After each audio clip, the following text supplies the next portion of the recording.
স্বাগত জানাচ্ছি চ্যানেল 24 এর নিয়মিত আয়োজন বিভাগীয় খবরে। ভিন্ন রকম সংবাদ নিয়ে আমাদের এই আয়োজন। আজ জানাবো বরিশাল বিভাগের জেলাগুলোর খবর, সঙ্গে আছি শারমিন মাহমুদ। বরগুনার তালতলীতে ভূমিহীন পরিবারদের জন্য বরাদ্দ দেওয়া জমি অবৈধভাবে দখলের অভিযোগ উঠেছে কয়লাভিত্তিক তাপ বিদ্যুৎ কেন্দ্র কর্তৃপক্ষের বিরুদ্ধে। এতে সর্বস্ব হারিয়ে নিঃস্ব হওয়ার পথে শতাধিক পরিবার। তবে ভূমি অফিস বলছে বন্দোবস্ত নেওয়া জমির মালিকরা শর্ত ভঙ্গ করায় বাতিল করা হয়েছে বরাদ্দ। বরগুনার তালতলীতে কৃষি জমিকে অকৃষি দেখিয়ে অবৈধভাবে দখলের অভিযোগ তালতলী কয়লাভিত্তিক তাপবিদ্যুৎ কেন্দ্র কর্তৃপক্ষের বিরুদ্ধে। ১৯৬০ সাল থেকে ২০১৩ সাল পর্যন্ত বিভিন্ন সময় ৮২টি অসহায় ও ভূমিহীন পরিবারকে ১৫৭ একর কৃষি খাস জমি বন্দোবস্ত দেয় ভূমি অফিস। কিন্তু ২০২৩-এর ২০ জুলাই কোনো নোটিশ ছাড়াই এসব জমির বরাদ্দ বাতিল করে সংশ্লিষ্ট কর্তৃপক্ষ। ২০২৩ সালে তালতলীতে নির্মিত ৩০৭ মেগাওয়াট তাপবিদ্যুৎ কেন্দ্র নির্মাণের জন্য এসব জমি বরিশাল ইলেকট্রিক পাওয়ার কোম্পানিকে দেয়া হয়েছে বলে জানিয়েছে ভূমি মন্ত্রণালয়। তবে ভুক্তভোগীদের অভিযোগ, বন্দোবস্তকৃত জমির প্রায় অর্ধেকই বিভিন্ন প্রভাবশালী ও দালাল চক্রের মাধ্যমে অবৈধভাবে দখল করে নিয়ে গেছে কোম্পানির কর্তা ব্যক্তিরা। ২০০ কিলো দূরে গেলাম, আবার দেখা যাবে আবার ২০০ কিলো দূরে যাইতে হইবে, তাহলে যাইতে আমাদের এই তালতলি বন্দরই একটা ছাড়ি দিতে হইবে। দালাল আছে এইখানে, দালালেরা জাল দলিতি করছে, জাল দলিতি করে পারমিশন করছে ভুয়া মালিক দিয়া করাই দলিল দিয়েছে মগেরে, তার আমি মালিক আরেকজন দ্বারা করে এবার দলিল দিয়েছে জায়গা দিয়ে, এবার এরা খামখালিভাবে প্রশাসনের তার পুরোই জায়গা দখল দেওয়া হয়েছে। এসব জমিতে দীর্ঘদিন ধরে চাষাবাদ করে জীবনযাপন করছিলেন ভূমিহীন পরিবারগুলো। বিনা নোটিশে তাদের নামে বরাদ্দ জমি বিদ্যুৎ কোম্পানিকে দিতে পারে না বলে অভিযোগ করেন ভুক্তভোগীরা। জানান, এই জমি না থাকলে নিঃস্ব হয়ে পথে বসে যাবে শতাধিক পরিবার। তাই সরকারের কাছে ক্ষতিগ্রস্তদের পুনর্বাসন ও ক্ষতিপূরণের দাবি তোলেন অনেকে। আমরা যারা জমির মালিক প্রকৃত, আমরা দাবি করি আমাদের বিগত ৪০ বছর আগে আমাদের পারমিশন দলিল আছে রাখাইনদের কাছ থেকে। ব্রিটিশ পিরিয়ডে রাখাইনদের নামে ৭.৫ একর করে কার্ড দিছিল, ওই কার্ড আবার পারমিশনের মাধ্যমে আমাদের কাছে বিক্রি করছে রাখাইনরা। কোম্পানি আর পুলিশও আইসে, বরগুনের দিয়ে ২০০ পুলিশ আইসে, মহিলা পুলিশ আইসে, এই আমার ঘর বাড়ি ভাঙছে, হঠাৎ করে কোনো নোটিশ করে নাই। এই হাইতে কেস মামলা চলতেছে। তারপর তো আমার ফসলি জমি, মোটাদানের জমি হ্যাঁ দখলে নিয়ে গেছে ওরা, আর এই ঘর বাড়ি ভাঙিয়ে থইছে। এরপর আবার এই টুকি টুডেই আমরা এই বসবাস করি। এ বিষয়ে তালতলী উপজেলা ভূমি কর্মকর্তার দাবি, বন্দোবস্ত নেওয়া জমির মালিকরা সরকারি শর্ত ভঙ্গ করায় বন্দোবস্ত বাতিল করা হয়েছে। এর আগে বন্দোবস্ত দেওয়া হয়েছিল কৃষিকাজ জমি হিসেবে। কৃষিকাজ জমি বন্দোবস্ত যখন সরকার দেয় তখন নির্দিষ্ট শর্ত সাপেক্ষে দেয়। যিনি এই বন্দোবস্ত গ্রহীতা থাকবেন তিনি যদি এই বন্দোবস্তের শর্তগুলো ভঙ্গ করেন তখন অটোমেটিকলি জেলা প্রশাসক মহোদয় এটাকে খাস খতিয়ানভুক্ত করতে পারেন। তো বরিশাল ইলেকট্রিক পাওয়ার কোম্পানি যখন এখানে ২০১৮ সালে স্থাপন হয়েছে, এর পরবর্তীতে তাদের বন্দোবস্তের প্রয়োজন হয় এবং এর আওতাধীন যে যতটুকুন জায়গা ছিল সেই জায়গাটা আমাদের মন্ত্রণালয় থেকে বরাদ্দ দেওয়া হয়েছে। ২০১৭ সালে বরগুনার তালতলী উপজেলার পায়রা নদীর বঙ্গোপসাগর মোহনায় অন্তত ২৫০ একর জমি নিয়ে গড়ে উঠেছে কয়লাভিত্তিক এ তাপ বিদ্যুৎ কেন্দ্রটি। Desk report, channel 24। বরিশালের গ্রামীণ এলাকার ৪ শতাধিক সেতু ভেঙে ঝুঁকিপূর্ণ অবস্থায় রয়েছে। খানাখন্দে ভরা সড়ক রয়েছে ২০০ কিলোমিটারের বেশি। এমন অবস্থায় জীবনের ঝুঁকি নিয়ে চরম দুর্ভোগে যাতায়াত করতে হচ্ছে এসব এলাকার বাসিন্দাদের। ব্রিজ তো নয়, যেন মরণ ফাঁদ। বরিশালের সদর উপজেলা এবং বাবুগঞ্জ উপজেলার ২ উপজেলার সীমান্তবর্তী একেবারে মাঝখানে এই ব্রিজটি অবস্থিত এবং এটি চাঁদপাশা ইউনিয়নের ধুনচর এলাকায় অবস্থিত, যেটির অবস্থা আপনারা দেখতেই পাচ্ছেন যে ভেঙে চুরে একেবারেই একশেষ। এবং এটি প্রায় ৫-৭ বছর যাবত এই অবস্থায় রয়েছে। তখন থেকে এটি ঝুঁকিপূর্ণ তারা ঘোষণা দিয়েই রেখেছে, অর্থাৎ এই ঝুঁকিপূর্ণ অবস্থা হয়েছে আরও কয়েকদিন আগে। এবং তখন থেকে এই সেতুর উপর থেকে যে যানবাহন গিয়েছে সেগুলো কিন্তু যাওয়া বন্ধ নেই, আর এখান থেকে পড়াও বন্ধ নেই। কারণ স্থানীয়রাই বলছেন যে এখান থেকে অন্ততপক্ষে এ পর্যন্ত ১০-১২টির বেশি বিভিন্ন ধরনের যানবাহন পড়ে গিয়েছে। অসংখ্য মানুষ আহত হয়েছে। বেকারির গাড়ি, রুটির গাড়ি, বিভিন্ন পণ্য বহনকারী গাড়ি, মালামাল বহনকারী গাড়ি এখান থেকে পড়ে গিয়েছে। এখন তারা আশঙ্কা করছে যে কর্তৃপক্ষ কি অপেক্ষা করছে বড় কোনো দুর্ঘটনা ঘটবে, ট্রাক গাড়ি পড়বে, প্রাণহানি ঘটনা ঘটবে, তারপরে এটি মেরামত করবে। এরকম প্রশ্ন কিন্তু তারা করছে এবং তারা আমাদেরকে যেটি জানিয়েছে যে এই জন্য তাদেরকে প্রায় প্রতিনিয়ত দুর্ভোগের শিকার হতে হয়। রুটির গাড়ি পরে, বিস্কুটের গাড়ি পরে, হ্যাঁ পরে ভ্যানের কাঁচামালের পরে, মানুষ ওই এর লগে পরে হ্যাঁ ঠ্যাঙ্গে ব্যথা পারে, ই করে মরে না হন তামাই। তো বড় গাড়ি আইবে পড়বে, মানুষ পড়বে, এইবার ফলো হইবে। অনেক মানুষ অ্যাক্সিডেন্ট হয়েছে, গাড়ি অ্যাক্সিডেন্ট হয়েছে, অনেক কিছু এখনো চেয়ার মানে এটা নাকি কেউ খেয়ালই নেয় না। হ্যাঁ, এখন এই ভাঙ্গে পড়বে এই পর আইবে। অবস্থা তো খুবই খারাপ। এই যে পোল একখান যে গাড়ি উঠতে চায় না, কেউ ভয়তে এদিকে যায় না। আসা যাওয়ার যে এত দুরবস্থা যে একটা রোগী নিয়ে যদি কখনো আসা পড়ে তাহলে রোগী আরও বেশি রোগী হয়ে যায়। বর্তমান পরিস্থিতি থেকে মুক্ত হওয়ার জন্য সরকারি ব্যবস্থার কোনো ভালো একটা পদক্ষেপ নেয় আর কি, আমরা যাতে এত কষ্ট থেকে আমরা মুক্ত হইতে পারি। দীর্ঘদিন ধরে আমাকে এই অবস্থা আমাকে আমরা ভুগতে আছি, বহুতবার এই আমাকে মাপতে যায়, ই করে যায়, কিন্তু কোনো সময় আমাকে দেখি না ব্রিজে কাজই ধরছে। খালি শুনি যে বাজট হয়েছে, মাল সামানা লই যায় না। এরপর ওই যখন ওই লেখাইছে না সাইনবোর্ড, ওনার যদি গেলাম হয় কাজ তো আমরা পাইছি, তো এত বড় উঁচু আপল এখানে হবে না, এই জন্য আমরা আবার দরখাস্ত দিছি। অসংখ্যবার কর্তৃপক্ষ আসছেন, সেতুর উচ্চতা মাপামাপি করছেন, মাটি পরীক্ষা করছেন, কিভাবে ব্রিজ তৈরি করবেন সব কিছু দেখছেন, পাশাপাশি যে সড়ক ভাঙাচোরা সেগুলোও দেখে যাচ্ছেন, কিন্তু আসলে কাজের কাজ কিছুই হচ্ছে না। যারা স্থানীয় বাসিন্দা, এই যা সড়ক এবং সেতু যারা ব্যবহার করেন, তাদের দাবি রাস্তাটি যেন দ্রুত সংস্কার করা হয়, ব্রিজটি যেন দ্রুত পুনর্নির্মাণ করা হয়, নাহলে যে কোনো সময় বড় ধরনের কোনো দুর্ঘটনা ঘটে প্রাণহানির শঙ্কা থাকতে পারে। 2-3 বছর ধরেই আমরা ভুগতে আছি সাধারণ জনগণ। আওয়ামী লীগ সরকারের আমলেও কয়েকবার মাপ জব তারা অনেক কিছু করছে, কিন্তু আসলে কার্যক্রমে তারা কিছুই করে না। এখানে তো অ্যাম্বুলেন্স চলাচল করতে পারে না এই ব্রিজটার জন্য।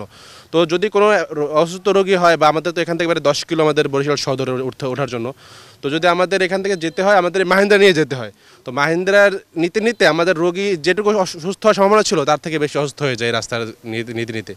তো আমাদের প্রশাসন যারা আছে বা আমাদের এলাকার যারা চেয়ারম্যান বা এমপি যে মহোদয়রা আছে তাদের কাছে আমাদের, বা এখন যে উপদেষ্টারা আছে তাদেরকে বলবো যাতে আমাদের এই প্রত্যন্ত অঞ্চলে তারা একটু নজর দেখ, আমাদের এই গ্রামের যে নজর দেখ, এই রাস্তাগুলো একটু সংস্কার করার ব্যবস্থা করুক, যাতে আমরা একটু সুন্দরভাবে চলাচল করতে পারি। সেতুর পাশাপাশি উপজেলা পর্যায়ের যে সড়কগুলো রয়েছে সেগুলোর আরও দুরবস্থা। এসব রাস্তা দিয়ে সুস্থ মানুষ গেলেও অসুস্থ হয়ে যায়, এবং অসুস্থ মানুষ গেলে তো তার প্রাণ যায় অবস্থা। এই জন্য এই দুর্ভোগের শিকার হচ্ছে স্থানীয় মানুষজন। তারা বলছেন তারা এর থেকে দ্রুত উত্তরণ চান। তো এই ছিল বরিশালের প্রান্তিক পর্যায়ের সড়ক ও সেতুর পরিস্থিতি। পরবর্তীতে আরও অন্য কোনো বিষয় নিয়ে আপনাদের সামনে হাজির থাকব। সে পর্যন্ত চ্যানেল 24-এর সাথে থাকুন, ভালো থাকুন। কাউসার হোসেন রানা, চ্যানেল 24, বরিশাল। ঝালকাঠিতে সবজি চাষ করে ন্যায্য দাম পাচ্ছেন না 36 গ্রামের কৃষকরা। উৎপাদন খরচ ও শ্রমিকের মজুরি বেশি হয়, অতিরিক্ত দাম বাড়ে কৃষি পণ্যের। এছাড়া ক্ষেত থেকে পাইকাররা কম দামে সবজি কিনে বাজারে বেশি দামে বিক্রি করায় বঞ্চিত হচ্ছে স্থানীয় কৃষকরা। এভাবেই ফসলি জমিতে পরিচর্যায় ব্যস্ত সময় পার করছেন সবজি চাষিরা। কেউ করছেন আগাছা পরিষ্কার, কেউ বা কোদাল দিয়ে করছেন জমি প্রস্তুত। এ চিত্র ঝালকাঠির নবগ্রাম, বিনয়কাঠি, কীর্তিপাশা ও গাভারাম চন্দ্রপুর সহ ইউনিয়নের 36টি গ্রামে। কৃষকরা বলছেন এবছর জেলায় ফুলকপি, বাঁধাকপি, মূলা, লাউ, সিম, মিষ্টি কুমড়া, লাল শাক সহ শীতের নানা সবজিতে ভরপুর। চারা কিনছি 150 টাকা পণ, পাতাকপির চারা কিনছি 30 টাকা পণ। এখন আমাদেরটা হয়েছে, এখন ওই জলবন্যা যাওয়ার পরে একটু উঠছে, এখন তো দাম মার্কেটে দাম কম পাইয়ে গেছে। যশোর গেরা 80 টাকা, 100 টাকা কেজি, 80 টাকা কেজি বিক্রি করে গেছে। সিমলা কেজি সেদিন গেল 80 টাকা কেজি। আর আমার দাম কম, এখন 10টা পাতাকপি, এই 10টা হইলে শালগমের কপি কেজি, আর পাতাকপির কেজি হলো 200 টাকা, এই 20 টাকা। আমরা যে রবি শস্যটা করি, এই রবি শস্যে যে আমাদের খরচ হয়, সার, কিষান বা জলপানি দেওয়া, এই অনুপাতে আমরা এই ন্যায্য দামটা পাই না। উৎপাদন খরচ যা যায় আমাগো হেতে কিছু হয় না, বদলা খরচটা বেশি যায়। তারপরে কৃষি অফিস দিয়ে কোনো বীজ বা একটু সার আমরা পাই না।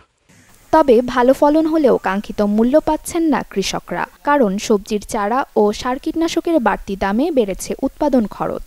স্থানীয় যে মানুষ যারা উঠাইয়া নেয় তারা জালগাড়ি নিয়ে দ্বিগুণে বাঁচবে, আমরা মূল্য পাইতেছি না। সরকার কাছে এই আমরা আবেদন করি যে আমাকেও ন্যায্য মূল্য যারা পাই আমরা এই চেষ্টাটা করি। যদি সরকার কোনো প্রণোদনার মাধ্যমে কৃষকদের যদি একটু সহায়তা করত সম্ভবত সেটা ভালো হতো। এই ক্ষতি পুষিয়ে নিতে কৃষকদের চাওয়া সরকারি সহযোগিতা। 12 মাসে কৃষিকাজ করি, কৃষিকাজ নিয়েই থাকি আমরা সব সময়। আমার স্বামীর সাথে আমি সব সময় তার পাশে থাকি, তাকে সাহায্য করি। লাউ, কুমার, তারপর বিটকপি, পাতাকপি, আলু, সিম, বরবটি সবই লাগাইছি এবং ফলনও ফলছে। কৃষকদের প্রণোদনা ও পরামর্শ দেয়া সহ নানানভাবে সহযোগিতার আশ্বাস দেয় কৃষি সম্প্রসারণ অধিদপ্তর। আমরা এবছর ৭,৬০০ হেক্টর জমিতে শাকসবজি আবাদের এই রবি মৌসুমে শাকসবজি আবাদের লক্ষ্যমাত্রা নির্ধারণ করা হয়েছে।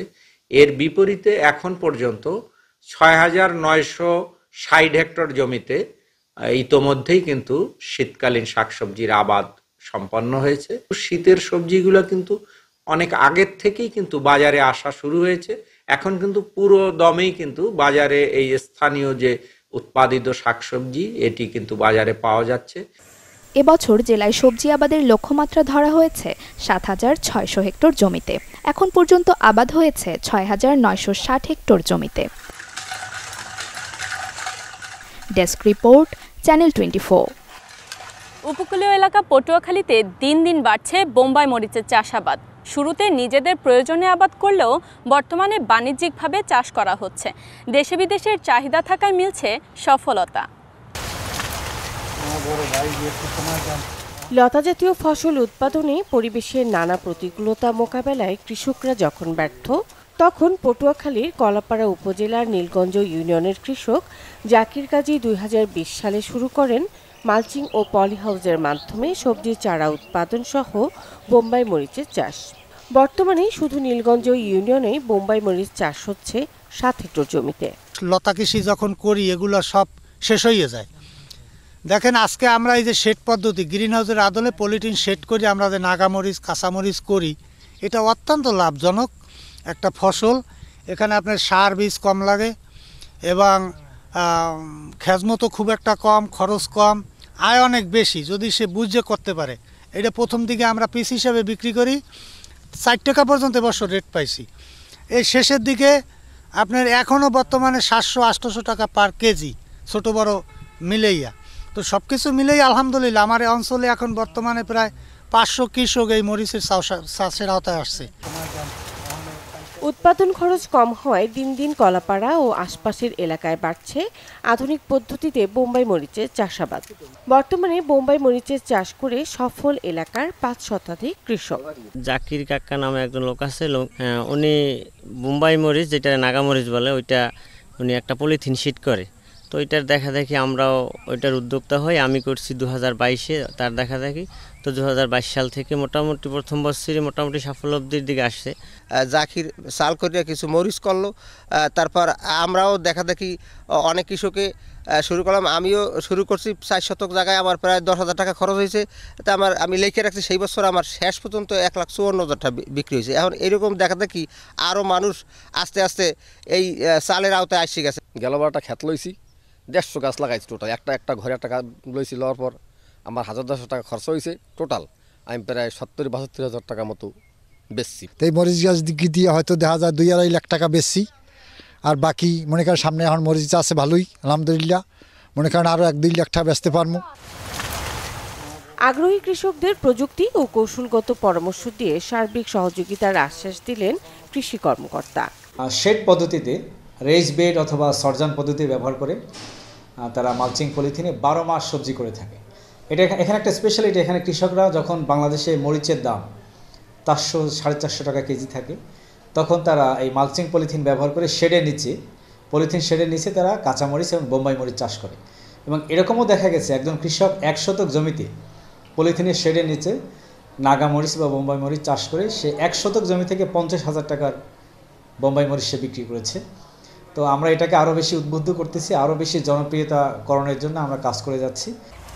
প্রতি শতকে মাত্র 1800 থেকে 2000 টাকা ব্যয়ে 50 থেকে 60,000 টাকার বোম্বাই মরিচ উৎপাদন হওয়ায় দিনে দিনে বাড়ছে এই অঞ্চলের কৃষকের সংখ্যা। Desk report, channel 24। এই ছিল আজকের বিভাগীয় খবরে। আগামীকাল নতুন স্বাদ ও ভিন্ন গল্পে আবারও হাজির হব, সাথেই থাকবেন।